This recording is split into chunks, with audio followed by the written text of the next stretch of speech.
León con todo preparado en ikerjiménez.com y en la nave del misterio, toda la información, primera noticia, primer impacto, y además, como siempre, Javier ha venido con muchas ganas, con novedades aquí en la mismísima mesa de Milenio 3. Papa Francisco y exorcismos. La actualidad nos lleva a hace exactamente 7 días. El pasado domingo de Pentecostés, se producía algo bien curioso en la plaza de San Pedro de Roma.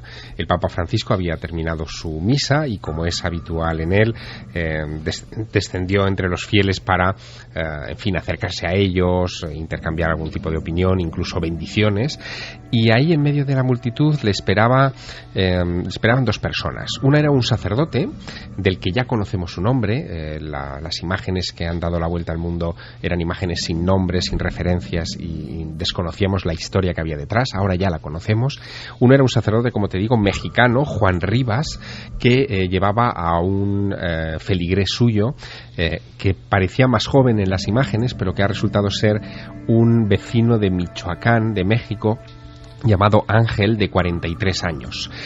Ese vecino iba en silla de ruedas, aquejado de una dolencia que tiene casi ya 13 años en el tiempo, y que le ha llevado a pasar por varios exorcistas, no solo en México, sino en otros lugares. Incluso parece que el padre Fortea también ha intervenido en este caso. Bien, Ángel lo que cuenta es que en 1999, viajando entre Michoacán y México, Distrito Federal, en un autobús urbano, de repente siente como si una energía, lo cuenta así literalmente, como si una energía entrara dentro del autobús, invisible, le buscara, se quedara frente a él, le agarrara el corazón, se lo apretara, y lo que él interpretó en un primer momento casi como un ataque cardíaco, después se convirtió en una presencia diabólica que ha terminado por amargarle la vida.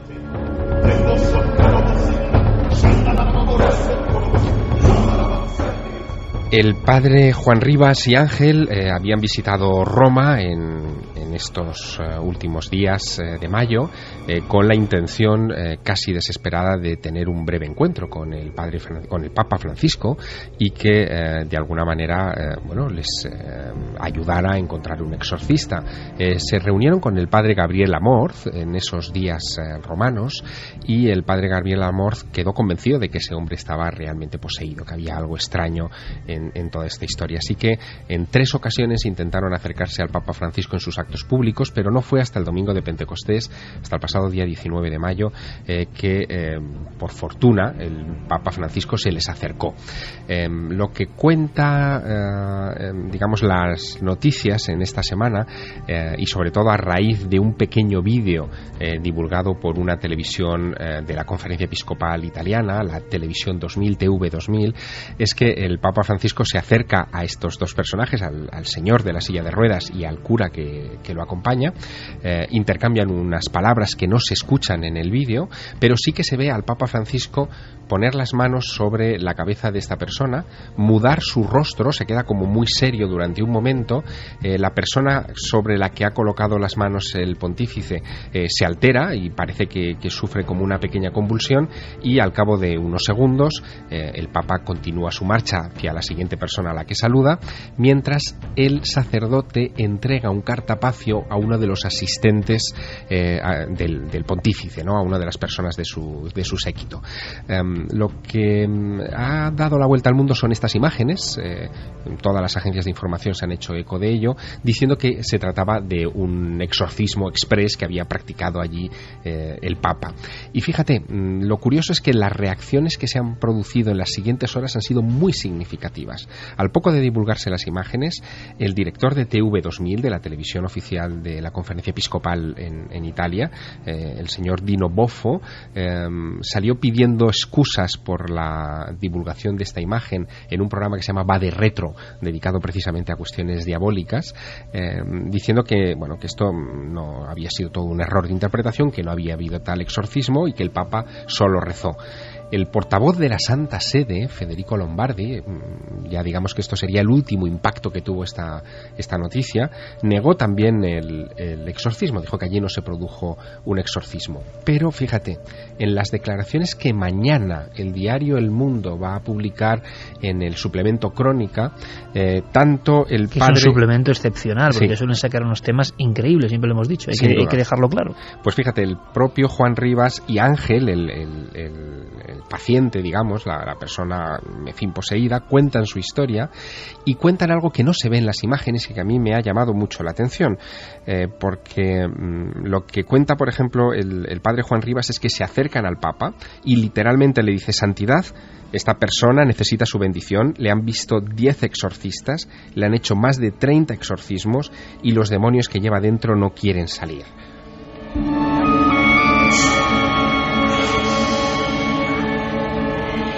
Sigue contando Juan Rivas que en ese momento el Papa saluda a Ángel. Ángel hace un gesto de besarle la mano, que se ve en las imágenes, le besa el anillo pontificio, y en ese momento cae en trance. Nos dice Juan Rivas que esa convulsión que se ve en las imágenes en realidad es un trance. Le pone las manos el Papa en la cabeza y que en ese momento dice que se escucha un alarido terrible, como el rugido de un león, que asusta, digamos, a las personas del séquito, que no saben muy bien de dónde procede, pero que sin embargo el Papa Francisco asume con naturalidad y sin perder la compostura mantiene sus manos pegadas a la cabeza de Ángel, mientras ora en voz baja unas oraciones que, en fin, por lo que se describe en este artículo, sí que parecen parte de un exorcismo.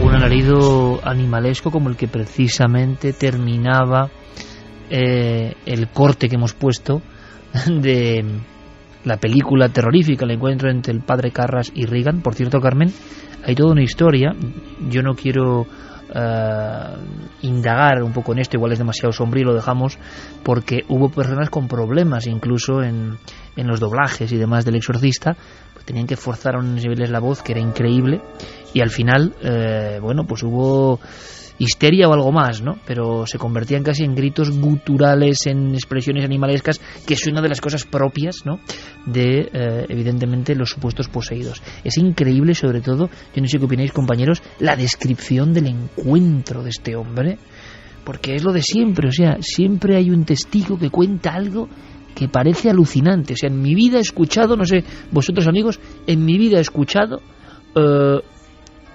un relato en un autobús, algo que entra en el autobús y que casi va como el vaho buscando, dirigiéndose a una persona en concreto. Puede ser un delirio.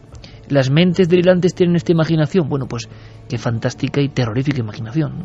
Desde luego, fíjate que todo esto además conviene situarlo en un contexto que yo creo que todavía, en fin, subraya más los acontecimientos de esta semana. Y es que el Papa Francisco, que, en fin, como todos nuestros oyentes saben, es pontífice de reciente cuño, ha hecho ya en varias de sus disertaciones, de sus sermones públicos en la Plaza de San Pedro, referencias constantes a la presencia del mal y al diablo. Y algunas son muy elocuentes. Él acude a ejemplos bíblicos en ocasiones para subrayar la presencia del diablo entre nosotros, como en estas palabras que vamos a escuchar del Papa Francisco. Y que nos vas a ir comentando, si te parece. Claro, se entienden bastante bien, se entienden, pero son palabras muy fuertes para una noche como esta, ¿no? E Gesù guarda i discepoli e rivolge a Pietro forse una delle parole più dure del Vangelo. Y Jesús mira a sus discípulos y dirige a Pedro seguramente una de las palabras más duras del Evangelio: aléjate de mí, Satanás, porque tú no piensas con arreglo a Dios, sino con arreglo a los hombres. En otra de esas alocuciones, el Papa Francisco estaba comentando referencias bíblicas a la presencia del diablo y a las tentaciones del diablo, y de repente hace una digresión, digamos, de factura propia. Ya sabemos que el Papa Francisco nos tiene acostumbrados a eso, que en medio de un discurso leído, de repente deja los papeles a un lado y saca algo de su interior con el que ilustra a su audiencia. Pues en una de esas digresiones comenta esto. En questo momento viene il nemico, viene il diavolo, mascherato da angelo tante volte e insidiosamente ci dice la sua parola. Non ascoltare lui. Seguamos Gesù. En este momento viene el enemigo, viene el diablo, dice el Papa Francisco, tantas veces enmascarado de ángel, e insidiosamente nos dicta su palabra. No le escuchéis, seguid a Jesús. Palabras que tienen un eco muy especial en estos días, porque además resulta que en Madrid ha habido noticia un tanto inesperada, porque no sé santo de qué, se habla de muchísimos casos de exorcismos, de peticiones por parte de las personas. Hay quien ha hilado esto con el tiempo de zozobra, el tiempo de crisis, el tiempo de angustia. Ha habido otras crisis y que sepamos, habría que hacer un cálculo, tampoco ha habido un rebrote de cuestiones que tengan que ver con el exorcismo. Sí, en el año 2000 hubo una especie de síndrome o de epidemia, ¿no?, de ese cambio, y hubo muchas personas en diferentes ciudades que acudieron, ¿no?, a sacerdotes para de alguna forma ser sanados. Pero claro, ¿ahora por qué? ¿Qué es lo que ha ocurrido? Esta misma semana, efectivamente, lo que ocurrió el domingo y que conocimos el lunes a través de los medios de comunicación, de repente adquiere un nuevo giro, un nuevo requiebro, cuando el portal digital Religión en Libertad, el jueves, publica la noticia de que el Arzobispado de Madrid ha nombrado 8 exorcistas para la diócesis de la capital. 8 exorcistas. La noticia es muy llamativa porque, según datos de un reciente informe, apenas un 25% de las diócesis españolas tienen exorcistas, y en la diócesis de Madrid no había ninguno en este momento nombrado oficialmente por el cardenal arzobispo de Madrid, el cardenal Rouco Varela.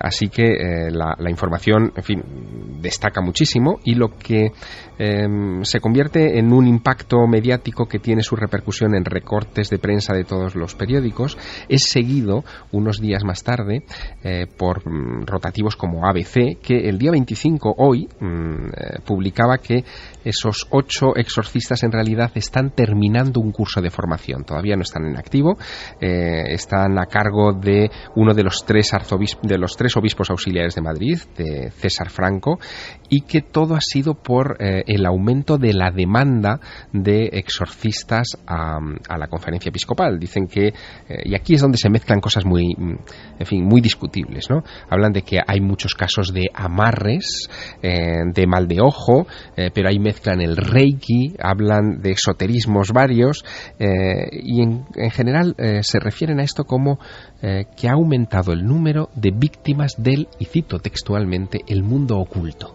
Pero entonces eso es un desconocimiento, no sé qué opináis, Javi, Santi, sí. Es un desconocimiento que no casa con a veces la preparación y el seguimiento que hace en algunas personas de la Iglesia y lo informados que están.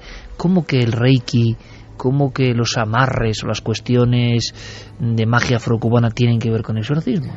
Bueno, y fíjate la casualidad que yo hace menos de un mes prácticamente llamaba a la Archidiócesis de Madrid precisamente preguntando por algún experto en estos temas, algún exorcista en la Archidiócesis de Madrid para uno de los programas que estábamos planificando, y allí la persona que me cogió el teléfono, que era una persona de prensa que hablaba con los medios de comunicación, me respondió casi en tono jocoso que ellos no tenían esas cosas, que ellos no tenían exorcistas, y me lo dijo en un tono casi despectivo, ¿no? Pues es curioso que sí, habría que llamarle ahora a esta persona, ¿no? Claro.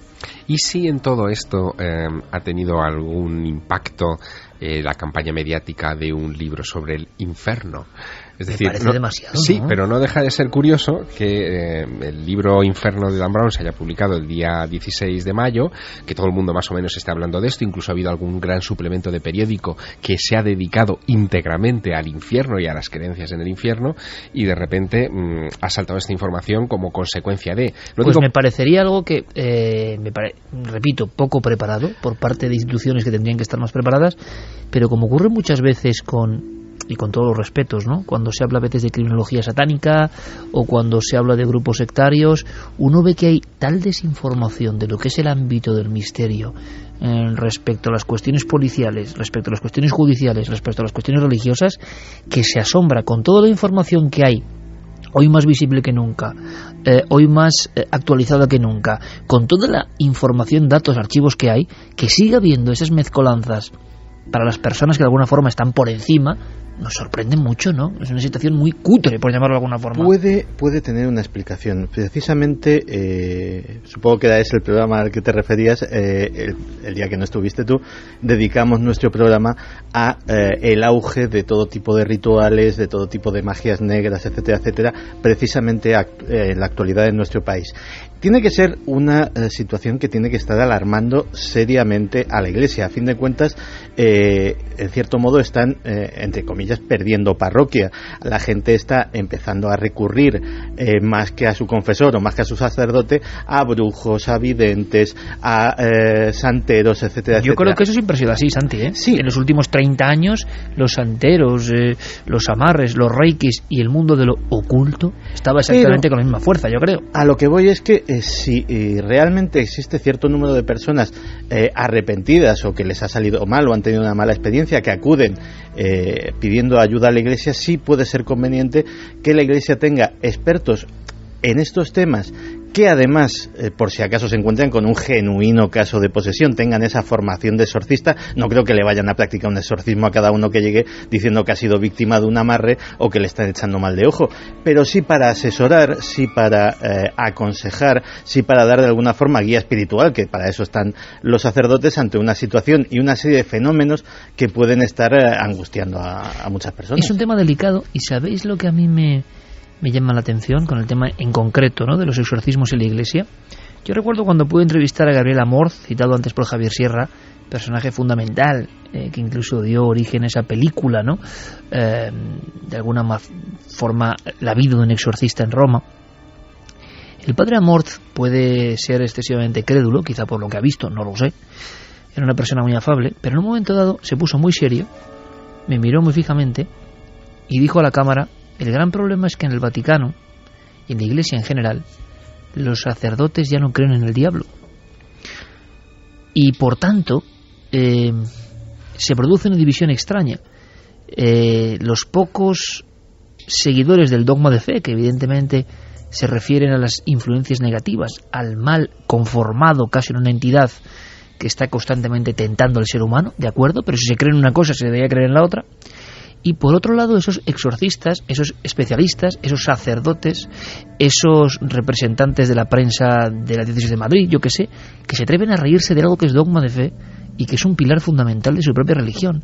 Entonces, es como querer ser más papista que el Papa. No, oiga, yo estoy en la Archidiócesis de Madrid, pero soy más moderno que nadie y me río de los exorcismos. Oiga, no, es que la religión que usted no sé si entiende cree en esos exorcismos y en la presencia del diablo. Hubo un momento que yo creo que es de esos que hay que subrayar en la historia de este asunto dentro de los muros del Vaticano, que me permito recordar en estos minutos de radio. Fíjate, tuvo lugar el 28 de julio de 1999. Ese día Juan Pablo II dedica una parte importante de su catequesis a temas como el cielo y el infierno, y en esas explicaciones del cielo y el infierno él dijo que no existían ni lo uno ni lo otro, que en realidad eran estados mentales que indicaban alejamiento o proximidad a Dios.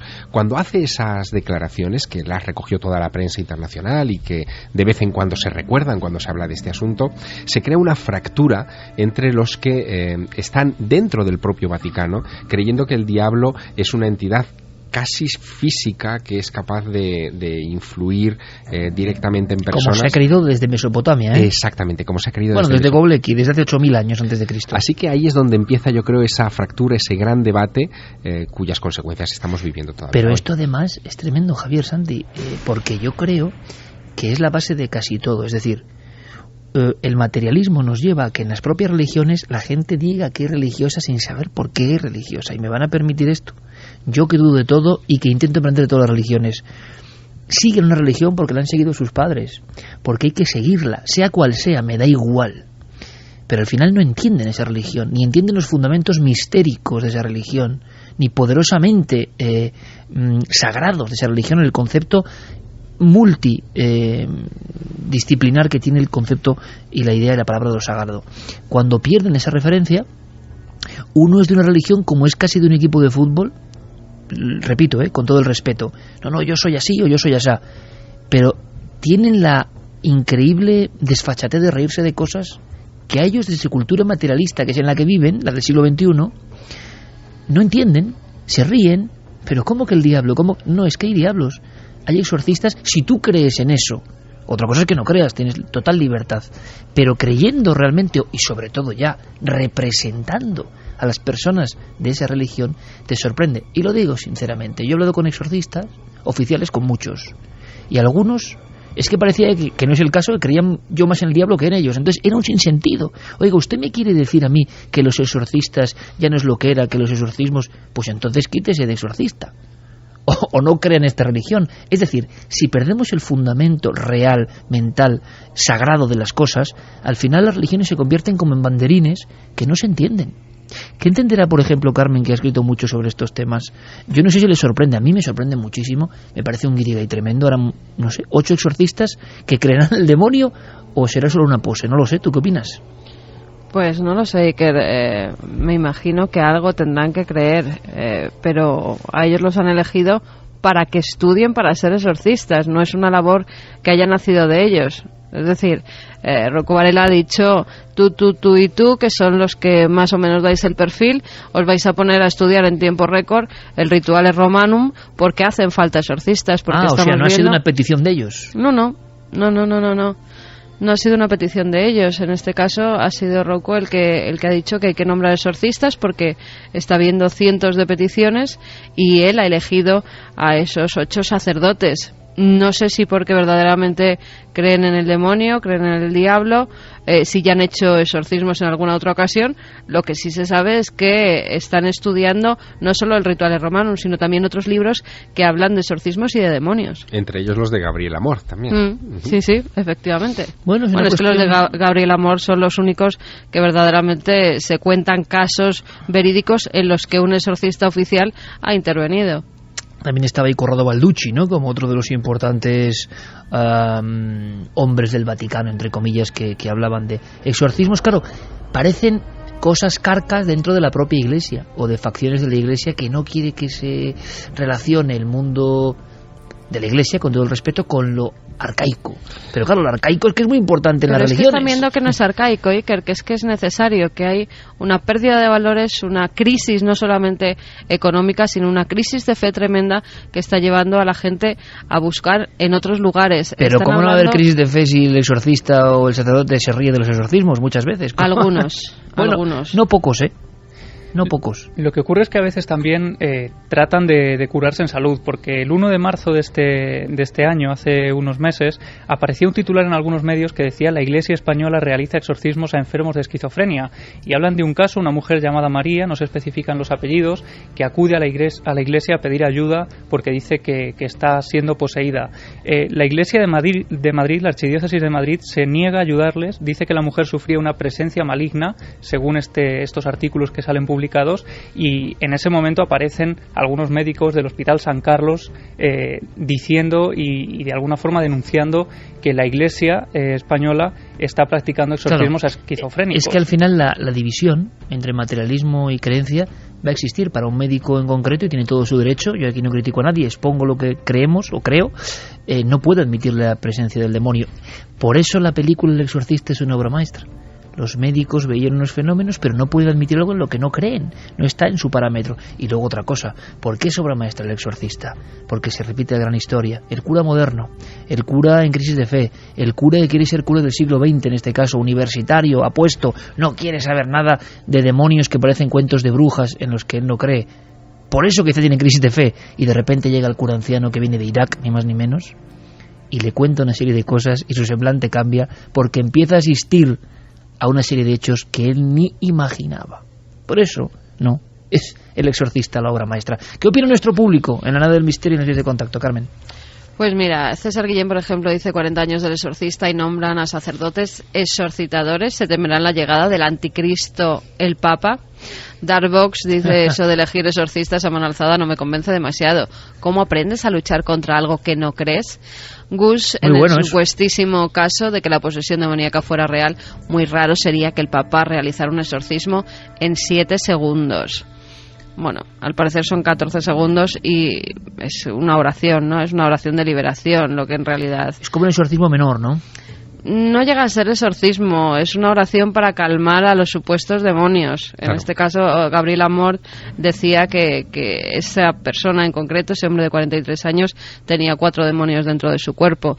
Con lo cual, ese acercamiento del Papa es como para calmar la situación en la que está en ese momento y después realizar el exorcismo, como hizo el Papa Juan Pablo II. Él hizo una oración de liberación en una de las chicas que estaban justamente en la plaza de San Pedro, y posteriormente sí que la llevaron dentro del Vaticano para que hicieran ya el exorcismo puro y duro. A ese respecto, con relación al caso del Papa Francisco y de Ángel que contábamos hace un minuto, me permito recordaros lo que va a ser el titular de mañana del Crónica, que lo define todo. Es un diálogo. Dice, ¿te sanó el Papa Francisco? Es la pregunta que le hace El Mundo a Ángel, y la respuesta es, los demonios siguen dentro. A mí te digo, Javier, que la descripción del tema... Han pasado muchas cosas, ¿no?, de misterio en autobuses mexicanos. Me estoy acordando... Sí, Ricky B. Sí, exactamente. Pero de verdad que lo de la sombra que va eligiendo a alguien y te aprieta el corazón con las manos... Mira, no sé, es de un arcaísmo que da miedo. Más mensajes, Carmen. Coco Fernández dice, creo que en el poco tiempo que lleva el Papa Francisco en su cargo se está hablando mucho de sus acciones, resaltando que puede ser un buen camino o un buen cambio, para la Iglesia. ¿No será un acto más mediático? Luis Lombardo dice, me da a un lavado de imagen del Vaticano. Un Papa tan cercano al pueblo llano no está bien visto. Hay que cumplir el protocolo. Maite Batalla, hola amigos, yo soy maestra de educación especial y no sé si será un exorcismo, pero he visto el vídeo y ese alarido parecen los sonidos que emiten algunas personas con parálisis cerebral que tienen problemas de articulación del habla. Yo he escuchado sonidos parecidos y no sonaba como un alarido, sino como una persona que no puede articular bien esas palabras y solo puede emitir ese tipo de sonidos. Pero parece Eso que de luego, decir claro, que es un exorcismo, creo que son ganas de enredar. Claro, pero luego Ángel lo cuenta él mismo, que Sí, es el éxito de los compañeros de Crónica, ¿no?, que entrevistan al sujeto y no tiene parálisis y no tiene cerebral. ninguna parálisis, claro. Claro, además, fíjate, muchas veces se confunde a los enfermos mentales con los verdaderos poseídos. Por eso, estos 8 exorcistas oficiales de la Diócesis de Madrid van a ir siempre acompañados de un psiquiatra, precisamente para descartar en un primer momento que se trate de una enfermedad mental. Vaya historia, ¿no? Y vaya semana más peculiar. Por eso empezábamos, qué curioso, ¿no? A veces las coincidencias, y con el tema del exorcista de Tubular Bells, las coincidencias siempre están ahí. 40 años esta noche de la música relacionada de por vida con el exorcista. Esta que pone ahora Noel Calero es de la segunda parte, mucho más desconocida, pero musicalmente también sobrecogedora.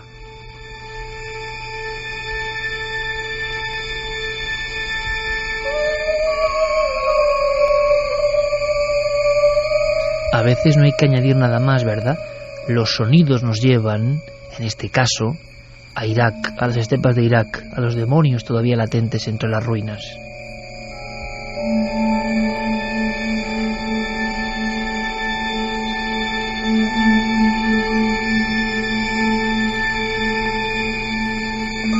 Yo no sé qué tiene esta película, ni estas bandas sonoras, que son varias, por cierto, de la primera película incluso también, que todas están envueltas de algo que también es, repito, irrepetible. Vamos a meternos en otras historias. Yo creo que merece la pena. Incluso podríamos cambiar de música, Santi, y meter una muy especial, ¿no? Vamos a quitar un poco de densidad demoníaca, por favor, aunque la historia os va a dejar helados. Y de hecho, fíjate que vamos a tocar un tema musical que también es muy profundo, también ha marcado historia, pero de un género que muy rara vez solemos tocar en Milenio 3. Y claro, buena parte de nuestros oyentes estarán ahora mismo atónitos y dirán, bueno, ¿y esto qué tiene que ver con nada de Milenio 3? Pues esto es Inagada va la vida, el gran éxito, el único éxito del grupo Iron Butterfly, una canción que marcó, está impresa en la historia de la música rock, y al bajo escuchábamos a un personaje del que vamos a hablar esta noche. Un personaje que se llamaba Philip Taylor Kramer. Philip Taylor Kramer era el bajista de Iron Butterfly. y por eso le conoce la mayor parte de la gente. Pero hay una cosa que se desconoce de su biografía, que Philip Taylor Kramer era, sin lugar a dudas, un genio científico. Posiblemente, y eso está casi fuera de toda duda, el mejor ingeniero aeroespacial de su generación. Aparte de tocar el bajo y de dedicarse al rock and roll, pues en sus años posteriores se dedicó a la carrera científica con logros absolutamente increíbles. Él diseñó, por ejemplo, el sistema de guía de los misiles MX, la columna vertebral del sistema de defensa norteamericano durante la era Reagan, misiles cargados con 10 cabezas nucleares que impactaban cada una de ellas en una ciudad distinta con una precisión endemoniada. Todo eso gracias a los dedos de Philip Taylor Kramer, que también tocaba el bajo en este grupo. Pero además era un pionero de la informática. Las redes ópticas que ahora mismo llevan nuestros datos a través de Internet, él fue vital a la hora de desarrollar los protocolos con los que se comunican esas redes de fibra óptica. También intervino, y de manera muy activa, en algo tan común como los CD-ROM. Cada vez que metemos uno de estos discos en nuestra videoconsola o vemos un DVD en nuestro aparato reproductor, buena parte de esas imágenes y de esas experiencias se las debemos al trabajo de Philip Taylor Kramer. Y en una época posterior, Philip Taylor Kramer, que ya había ganado muchísimo dinero con sus patentes, decidió dedicarse a la ciencia pura, a la ciencia más especulativa, abandonar las aplicaciones prácticas y intentar investigar en algo que él estaba convencido de manera intuitiva que podía ser así, pero que creía que podría demostrar si se esforzaba lo suficiente: demostrar que Einstein se equivocaba.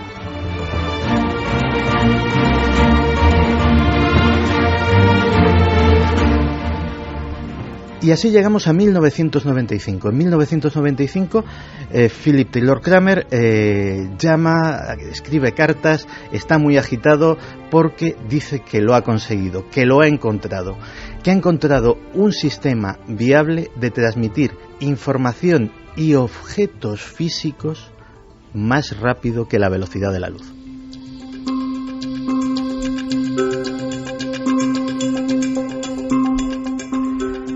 Esa excitación le lleva a contactar con posibles inversores de todo el mundo. Y de hecho, la última vez que se le ve es en la terminal del aeropuerto de Los Ángeles, cuando iba a recibir a un misterioso inversor de una multinacional europea interesada en financiar su proyecto. A partir de ese momento nadie sabe quién era el inversor. Testigos le vieron deambular por la sala de espera de la terminal. No se vuelve a ver a Philip Taylor Kramer. De hecho, se monta una búsqueda absolutamente exhaustiva. Es un personaje en el que el Departamento de Defensa, entre otras cosas, tiene muchísimo interés que no desaparezca y tenerlo localizado. Y sin embargo, pues durante días está absolutamente en paradero desconocido y sin decir nada, hasta que, pasados unos días después, empiezan las llamadas telefónicas.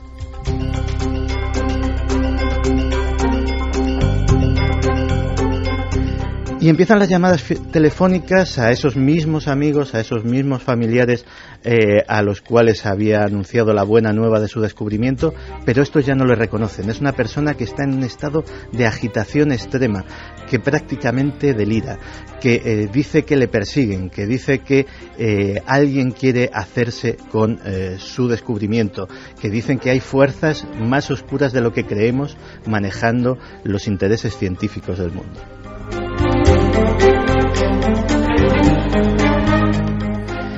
La última llamada de Kramer es al 911, a emergencias. Dice que va a intentar desaparecer, que incluso podría suicidarse. Dice que quiere que el mundo sepa, en aquel entonces estaba muy de moda el tema, que O.J. Simpson era inocente, que ellos también habían asesinado a su mujer. Y a partir de ahí, silencio.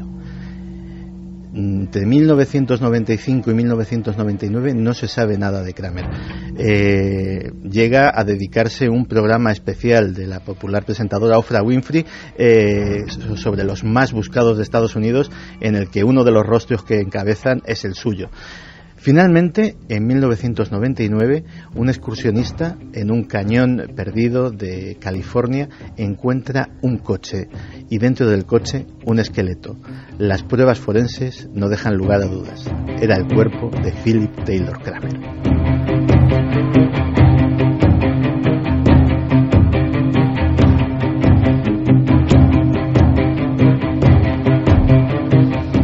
Vaya tráiler que acaba de contarnos, en este caso las palabras valen 1000 veces más que una imagen, Santiago Camacho, un genio y también músico, un esqueleto, un coche, en lo más hondo de un cañón, de un profundo cañón. Pero es que esto es la punta del iceberg, que diría aquel. Decenas, cientos de científicos que estaban a punto de encontrar algo importante en diferentes ramas han sufrido muertes paralelas, desapariciones similares. Y esto es lo que pone los pelos de punta, Santi, que luego puede dar origen a nuestro debate y vuestras preguntas en Nave del Misterio y en Milenio3 con número@cadenaser.com. Porque es increíble, porque un caso, 2, 3 puede ser, es posible, ¿no? Es una horquilla de años concreto. Lo que ocurre es que si uno sigue la pista, como ha hecho Santiago Camacho, se encuentra con sincronicidades misteriosas. Es como aquel falso documental, en este caso, ¿no? Alternativa 3. Decenas de científicos están desapareciendo en diferentes puntos del planeta. Ahora el falso documental se ha convertido en terrible realidad. Si cogemos una horquilla de 20 años hacia atrás, encontraríamos no menos de 200 científicos de primer nivel que han muerto o desaparecido y no se les ha vuelto a encontrar, y esas muertes han sido en todas ellas en circunstancias sospechosas. Circunstancias como de sospechosas: asesinatos extremadamente violentos, accidentes inexplicables, suicidios de personas que no mostraban absolutamente ningún problema, ni financiero, ni familiar, ni mental. Es decir, parece que determinados científicos dan en un momento con una tecla que no debían y algo o alguien se encarga de apartarles. Estamos ante una sensación o un reverdecer del mito de los hombres de negro, mucho más allá evidentemente de los ovnis, porque claro, y Javier tomaba notas como sorprendido, Javier Pérez Campos también, yo con cara de, porque sé que Santi muchas veces me guarda sorpresas y sé que he preparado este dossier hace tiempo, diferentes campos tan importantes se ha visto esta misma semana como la genética. Fíjate que además casi todas estas extrañas desapariciones o muertes tienen una serie de patrones, suceden por oleadas. De repente, en un corto espacio de X semanas, científicos que o bien pertenecen a una misma empresa o bien trabajan en diferentes centros pero en un mismo campo, o bien tienen relación con una misma investigación, empiezan a sufrir este tipo de accidentes. Se habla de la oleada de biotecnólogos del 2001-2002, de la oleada rusa del 2005, de la oleada de ingenieros espaciales de los 80. Vamos a detallar, por ejemplo, hablabas de genética. Entre el año 2001 y 2002 desaparecieron o murieron no menos de 25 expertos mundiales en campos que tienen que ver de alguna forma con la medicina, la genética y la bioingeniería. Por ejemplo, tenemos el caso del doctor Benito Cue, científico especializado y muy brillante en enfermedades infecciosas. Pues bien, su cuerpo se encontró de repente tirado en una calle de Miami. Ni los forenses supieron decir cómo había muerto. Pero esto puede parecer casual, hay muertes repentinas, una persona le puede dar un ataque cardíaco. Pero el caso del doctor Cue fue el inicio de una serie de personas que estaban o relacionadas con él o con su trabajo y que, encontraron un final extraño. El más extraño de ellos fue el caso del doctor Don Willy, que era por aquel entonces el mayor experto en la reacción del sistema inmune a enfermedades exóticas como el ébola. El doctor Willy se encontraba en Memphis, Tennessee, cenando con unos amigos, una reunión absolutamente informal. Cuando terminó la cena, cogió su coche, regresó a casa. Bueno, no regresó a casa. El coche fue encontrado días después, sin muestras de violencia, cerrado, y el doctor Willy no volvió a aparecer jamás.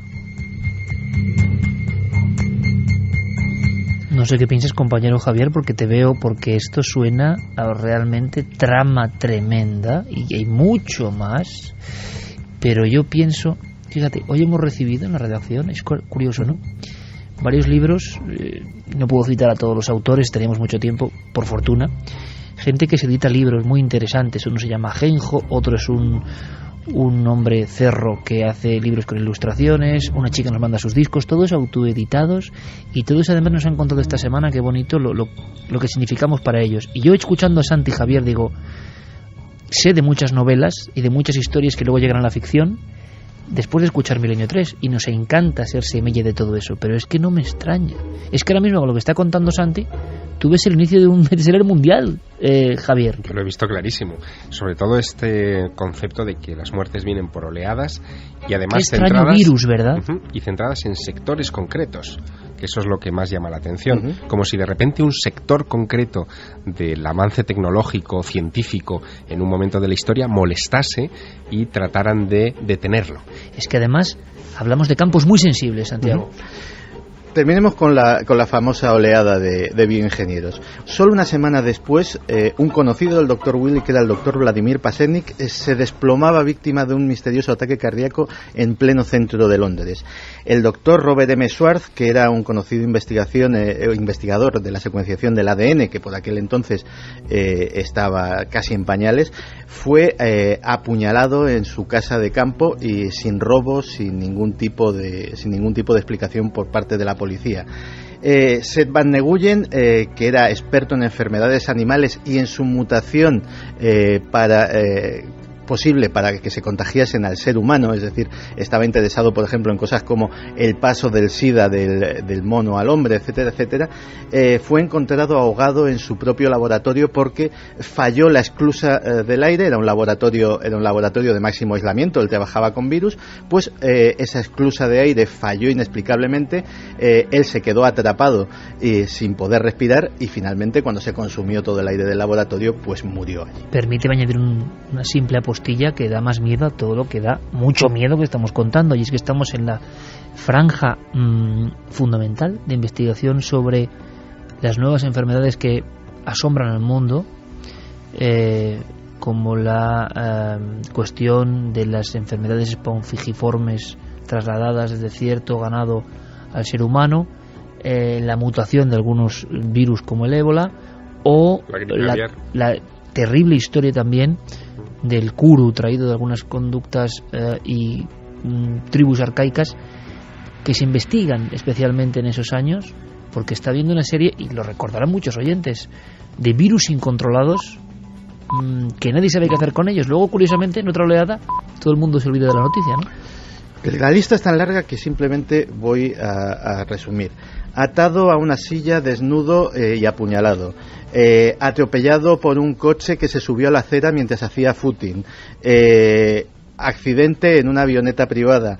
Muerto a tiros por un pizzero, por un repartidor de pizza, que de repente simplemente al abrir la puerta para recoger esa pizza, la emprendió a tiros con él, y desde luego no era el auténtico repartidor de pizza, era un señuelo.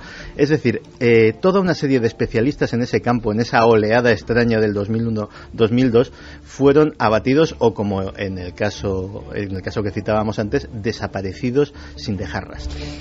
Esto lo cuenta Santi en una novela que hace él, de ficción, menudo inicio, menudas primeras páginas, y dicen, qué fantasía. Es increíble que esto sea verdad, ¿no? Pero fíjate, ¿te acuerdas cuando el año pasado hablábamos de misterios de la alimentación, o de fraudes alimenticios, o de peligros de la alimentación? Científicos que han investigado esto también han sido víctimas de su oleada. Claro, la única esperanza es que haya tantos miles de científicos que por horquilla, me pongo yo ahora de abogado del diablo, que por horquilla porcentual, digámoslo así, tiene que tocarles a algunos de ellos, ¿no? Pero da como que no. que eso de las oleadas centrándose da mucho miedo. Es que esto da mucho miedo, ¿eh? Sí, pues no debió de darle al doctor Tom Anderson, que era un médico rural del noroeste de Indiana, que primero empezó a estar perplejo con lo que veía en su consulta y luego se empezó a asustar. ¿Por qué? Porque a lo largo de un año empezó a ver cómo muchos de sus pacientes presentaban primero protuberancias extrañas, sarpullidos que parecían inofensivos, pero que más tarde se iban convirtiendo en llagas dolorosas al tacto. Hizo los correspondientes cultivos y lo terminó identificando como la terrible MRSA, la bacteria devoradora de carne.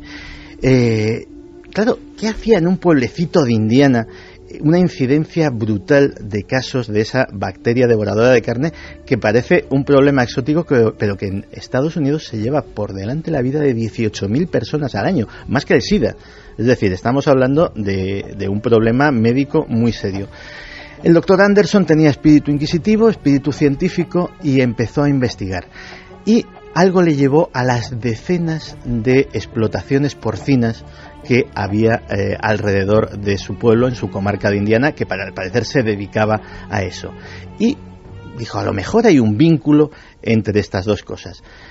Bien, a las pocas semanas empezó a llamar a periodistas de todo el país, a periodistas de todos los Estados Unidos, porque quería hacer una serie de declaraciones y convocar una rueda de prensa, porque había dado con el secreto que unía a esas explotaciones porcinas con la bacteria devoradora de carne.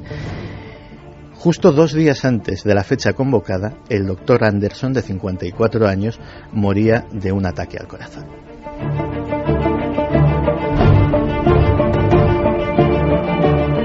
A otro nivel me recuerda esto al extraño atropello y muerte de John Mack, ¿no? Con sus trabajos sobre abducciones, profesor de Harvard, muy metido en el tema de los visitantes nocturnos, ¿no?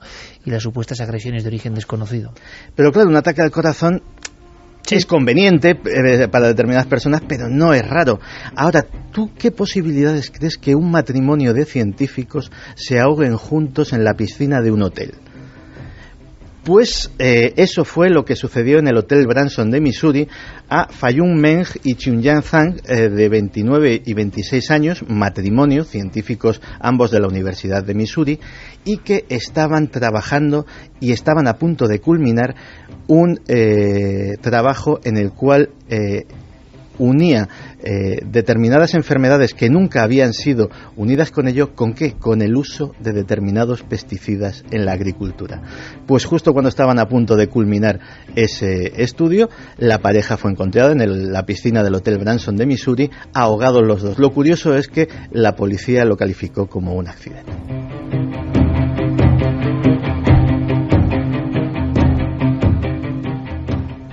Y hay más casos. Hablábamos posiblemente de la oleada más extraña, que es la oleada rusa de 2005. La oleada rusa de 2005 se llevó por delante a 30 científicos. 30 científicos como el doctor Leonid Striachunsky del Instituto de Terapia Antimicrobial de Rusia y experto de la Organización Mundial de la Salud.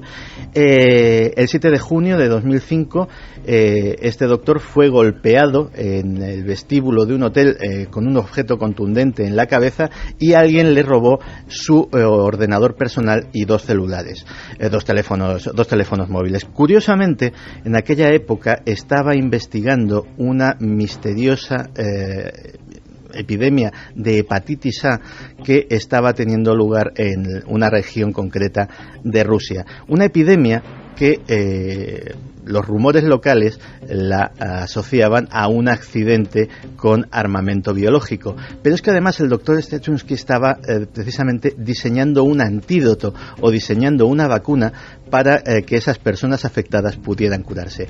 La fórmula de esa vacuna estaba en aquel ordenador portátil.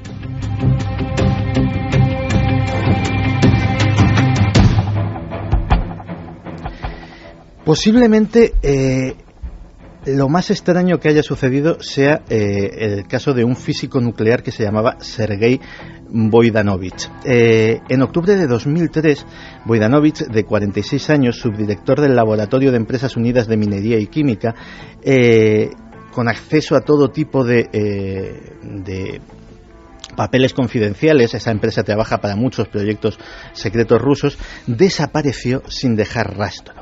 Pues bien, De todas las desapariciones misteriosas de científicos, posiblemente la de Sergei Boidanovich sea una de las más extrañas, porque 6 meses después reapareció. Pero reapareció con un caso de amnesia como no habían visto los médicos ningún otro. Literalmente le habían borrado la memoria. 12:36, esto es Milenio 3. Me gustaría, por supuesto, saber qué opináis de todo este listado del terror que está contando Santiago Camacho, de la coincidencia para muchos, racionalmente de la casualidad, accidentes, desapariciones, cosas que ocurren, pero claro, si se engloban en sectores, se engloban en fechas, uno desde luego tiene aquí elementos más que sorprendentes. Sí, se ha hablado mucho de investigadores del misterio en concreto, y hemos hecho algún programa fallecidos en circunstancias un poco extrañas, pero claro, con científicos que estaban a punto además, ¿no?, de llegar a algo.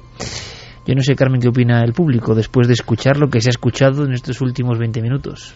Pues mira, Antonio Rubio nos dice: la ciencia, como siempre, avanzando, al igual que la medicina, aunque siempre algún grupo de personas lo quieren destruir. Secretorum: a las élites que nos gobiernan no les interesa que avancemos, por eso los eliminan, ya que quieren que sigamos siendo esclavos. Jorge González: quiero ser científico, pero Milenio 3 me está acongojando, pero bien. No, hombre, no, hay que animar, porque los científicos, por favor, que nadie piense que nosotros no queremos alentar a la ciencia, porque es fundamental en todos los ámbitos para salvar vidas, para que nuestra vida sea mejor, por favor. Pocas cosas tan importantes como los buenos científicos, quiero dejarlo muy claro. Lo que pasa es que esto también, hombre, todas las profesiones tienen peligro, ¿verdad, compañeros? Hombre, si hablásemos pues de también. Periodistas de investigación también muertos en extrañas circunstancias, se podría hacer otro especial como este. Mariana Hernando dice: está claro que ser científico o experto en ciertos campos es una profesión de riesgo. Margarida: detrás de esas muertes debe haber algo gordo, es decir, que habrían descubierto para que los mataran y los hicieran desaparecer. Luis Eduardo González: me acuerdo del bioquímico británico Kelly, David creo, sí, que apareció suicidado en un bosque tras lo del Anthrax. Irene Herrero dice: pedazo de dossier esta noche el de Santi Camacho. Musol: si seguís así habrá más fuga de cerebros, pero a Marte. Dani Torrego: seré de los pocos que conocía a Philip Taylor Kramer por sus logros en ingeniería y no por ser el bajista de Iron Butterfly. Hybrid: y decían que ser científico era aburrido, si es más estresante que ser espía. De todas formas, Javier, hay una cosa que está muy clara. Hablábamos de Dan Brown, hablamos de tu super éxito, ¿no?, de Maestro del Prado, que por cierto, el 3 de junio lo presentas en Madrid. Estaremos ahí un montón de amigos. 3 de junio en el Teatro Lara, en Madrid. 3 de junio. Además, tendré el placer de que estés tú de anfitrión en esa gala. Vamos a pasarlo bien. Y lo vamos a pasar bien. Va a ser un momento interesante, porque es la puesta de largo de este libro en un teatro, en el Teatro Lara de Madrid. Están, en fin, todos los milenarios invitados. Por supuesto que os invitamos al acontecimiento, pero yo digo esto: la literatura de bestseller, ¿no? Uh-huh. La literatura de acción científica. Hablábamos de maestros como Michael Crichton, hablábamos como Cook, como Robin Cook, como Asimov, como tantos, ¿no?, donde la trama del científico que es interceptada por la comisión de malditos, vamos a llamar así, los poderes ocultos, la pura conspiración, que en el fondo aparecen bestsellers hace muchísimos años, mucho antes de que salte a los medios del misterio. Bueno, ¿cómo es posible que esto ocurra, no? ¿Cómo siguen pasando cosas tan literarias, tan cinematográficas, ¿no? Y bueno, pasan desapercibidas, por lo menos en España. Si no viene Santiago Camacho a Milenio 3 y lo cuenta, aquí no se entera casi nadie. Yo estaba pensando que si yo fuera editor y estuviera escuchando el programa esta noche, no me acostaría sin llamar a la cadena SER y pedirle a Santi Camacho ese libro, ¿no? Porque... Pero hay que ser muy buen editor para estar estas horas escuchando la noche y hacer la acción, pero es impactante esta historia. Pero ¿de cuántas noches? En todas las noches soltamos ideas que tienen que convertirse. Se han convertido. Algunas se han convertido. Un día habría que hacer, de verdad, pero además nos sentimos orgullosos, ojo, un listado de libros que han surgido a raíz de historias contadas en Milenio 3 y que además los autores no han tenido ningún rubor en decir que una noche escuchaban Milenio 3 y se inspiraron. Porque nosotros, y además es muy curioso, ¿no?, ya no podemos dar abasto. Lo que tenemos que hacer es de altavoz de estas historias. Pero es que, Javier, tú estabas mirando con cara y anotando como diciendo, es que esto es un novelón inconcebible, por otro lado, ¿no? Pues queda la rúbrica, porque si hay algo que llama, digamos, despierta la imaginación conspiranoica actualmente es la energía libre. Ha habido gente que ha investigado en energías, en fuentes de energía alternativas y que también ha sufrido esta misma suerte. Las energías que se nos ocultan, ¿no? Pues mira, en 2010 un ingeniero ruso llamado Dmitry Petronov consiguió llamar la atención del gobierno y de hecho montar una exhibición, una demostración en una base rusa con varios generales sobre un dispositivo que él llamaba la batería de plasma. La batería de plasma era un aparato, según lo describen los que lo vieron, del tamaño de una caja de zapatos y que, según su inventor, podía dar energía a un domicilio, es decir, absolutamente toda la energía de lavadoras, electrodomésticos, iluminación, calefacción, etcétera, etcétera, durante 2 años sin ser recargada. Y hizo la pertinente demostración del potencial con instrumentación, con incluso pues impulsando maquinaria eléctrica que necesitaba un gran potencial delante de esos generales rusos que quedaron maravillados. Pero no se volvió a hablar de eso porque unas semanas después Dmitry Petronov estaba tomándose un té con pastas en una céntrica cafetería cercana. Ya me estoy imaginando, mal hecho. Cercana a la Plaza Roja, y lo sabemos porque la policía rusa fue el último sitio donde le perdió la pista. Es decir, los camareros se acordaban de él. Ni siquiera lo envenenaron, que es lo que me temía. No se ha vuelto a saber de Dmitry Petronov. Este es otro de los desaparecidos para siempre. Peor suerte tuvo Ari de Geus. Ari de Geus estaba investigando en otro de los santos griales de los que buscan fuentes energéticas exóticas. Estaba investigando en lo que se denomina la energía de punto cero y decía que lo había encontrado. Curiosamente... otro de los que decía que había eureka, ¿no? Sí, eureka, y es cuando luego pasa la tragedia. Y le pasaba pues como a tantos otros que tenía un prototipo pequeñito que hacía cosas y que sin enchufarlo a ningún sitio pues encendía bombillas y este tipo de cosas, pero él era un científico modesto y necesitaba financiación. Así que a través de internet se puso en contacto porque en Estados Unidos no encontró absolutamente nadie interesado, pero sí en Europa, y tenía ya montado una auténtica tournée por diferentes capitales europeas para exponer a inversores y a financieros su invento, para ver quién ponía dinero en lo que podía ser un desarrollo absolutamente revolucionario dentro del mundo energético. Pues bien, el 17 de noviembre de 2007 se dirigía al Aeropuerto Internacional de Carolina del Norte a tomar un vuelo que iba en principio a Bélgica, donde iba a iniciar esa tournée europea, pero jamás tomó ese vuelo. A las pocas horas, cuando se denunció su desaparición, su coche fue encontrado en el parking del aeropuerto con él dentro y, curiosamente, también había sufrido un ataque cardíaco. Algunos mensajes para, de alguna forma, poner firma a este listado increíble de muertes extrañas. Estamos aquí un poco sobrecogidos, como diciendo, ¿estaremos haciendo bien contando todo esto? Nosotros no somos científicos, en este caso nos alegramos casi, ¿no? Pero bueno, es una broma. Por supuesto que animamos a la ciencia. Quizá nos preocupamos porque conocemos a muchos grandes científicos españoles de gran nivel y gran humanidad, ¿no? Pero claro, parece que todos estos iban un poco por libre y habían llegado a conclusiones no esperadas o que no estaban en el guión. Carmen, mensajes. Pues sí, vamos con algunos de esos mensajes. Guillermo Arangüena dice: Santi, te piden que hables de otra cosa, de los MK Ultra, y si están relacionados con los actuales atentados terroristas en París, Londres y Boston. Bueno, perfecto, vamos a hacerlo ahora mismo. Edu Torres dice: acordaos de Vázquez Figueroa y su desaladora de agua, que podría acabar con los problemas de agua y suministro de energía en el Cuerno de África.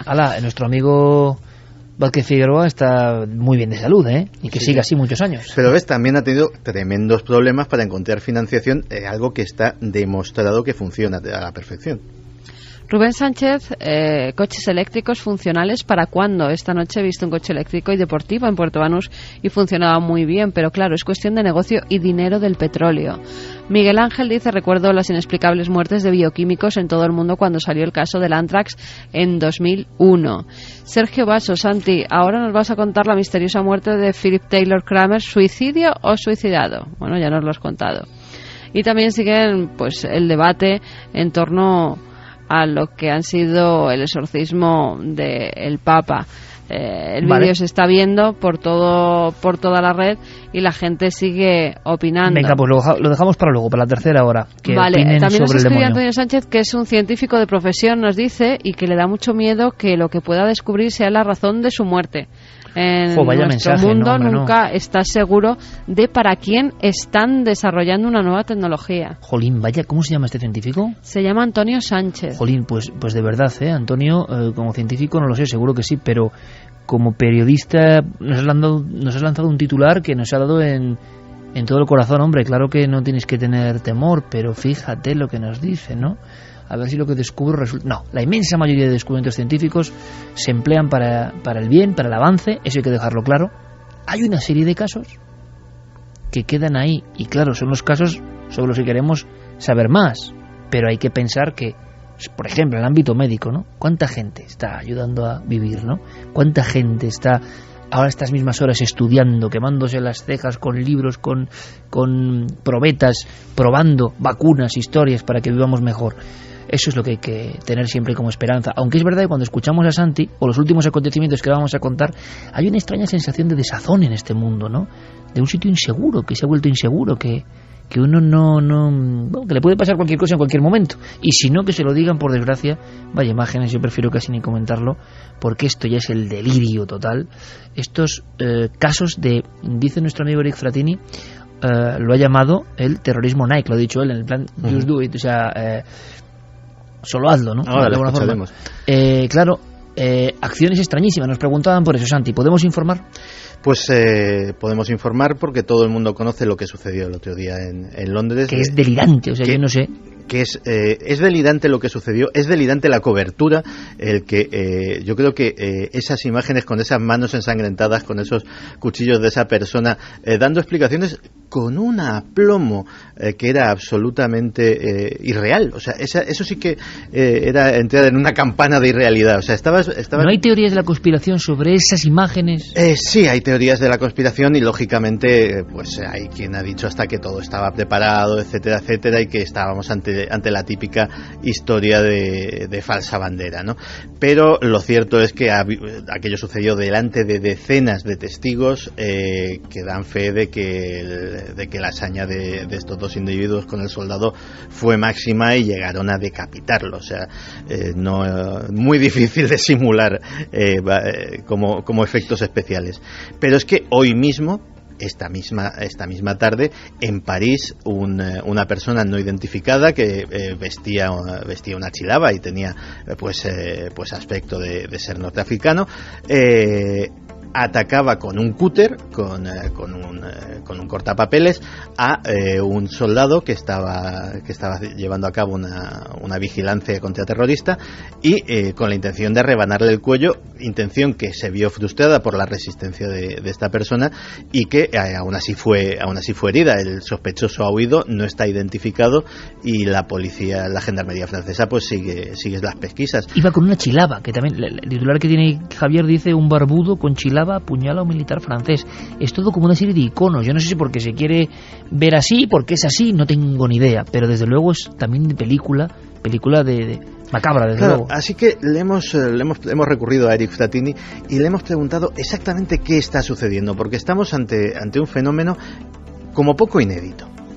Estamos viendo un nuevo tipo de terrorismo, un terrorismo de corte yihadista, de radicales islámicos, y un terrorismo muy difícil de combatir, ¿no?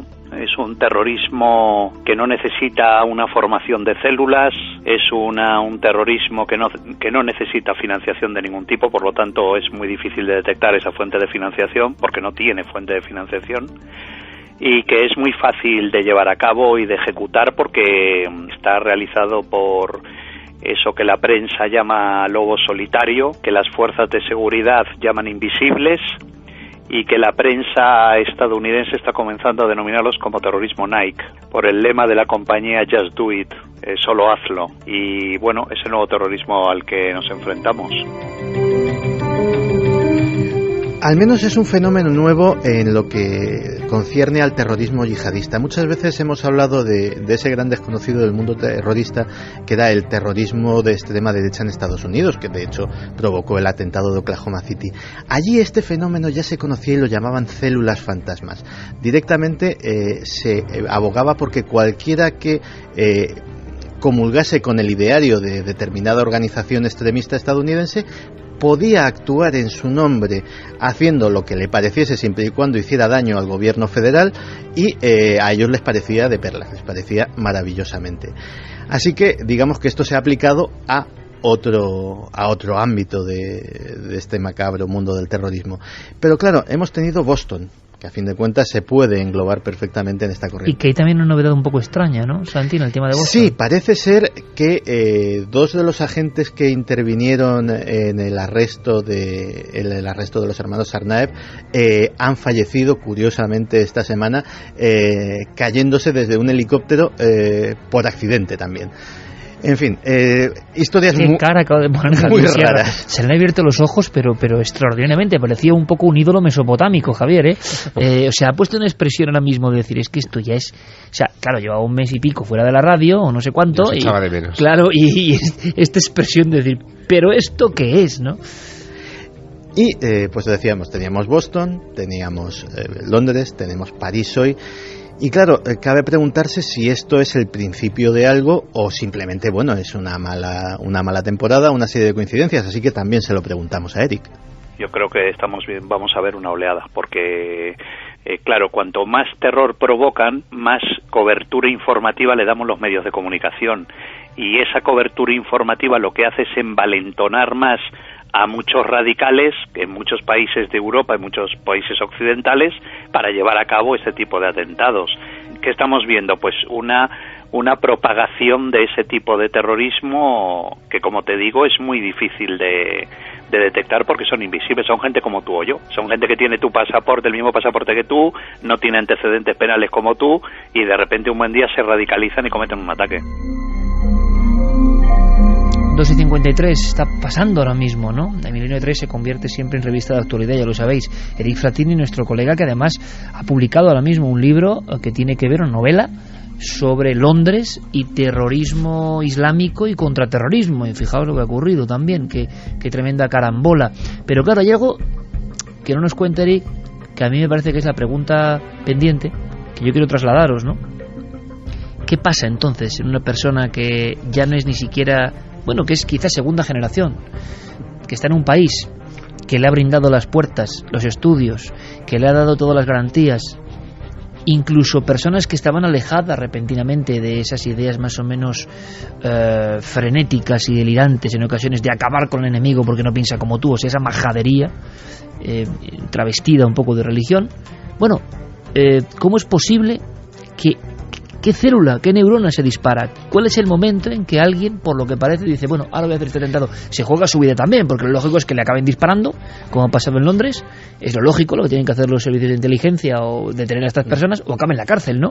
Pero ¿qué pasa dentro de un ser humano que parece normal, aceptado por la sociedad? ¿Eso está programado? ¿Salta? Eso también parece una programación mental, ¿no?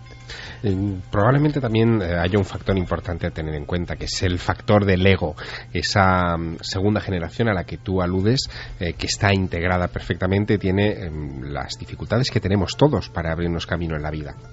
Pero de repente tienen ese resorte que es familiar, que es sanguíneo, que es de su tradición, que les permite convertirlo en bandera y que al convertirlo en un acontecimiento violento, en un ataque como estos que estamos viviendo estos días, les hace salir del anonimato, siquiera sea por unos días o unos meses, convertirlos en el centro del mundo, en personas admiradas, aunque sea a costa de la sangre de los demás. Es increíble, pero tan importante, compañeros, es tener reflejo mediático, porque si os dais cuenta, en terrorismo y en todo se está hablando de que consiguen el eco mediático. Claro, es que es lo que se persigue. Es que si no se habla de ello... También da pena ser periodista entonces por esto, ¿no? Damos altavoz a esto.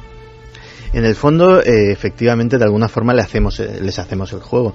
Pero es que, fíjate, hablabas antes de, digámoslo así, de que se dispara.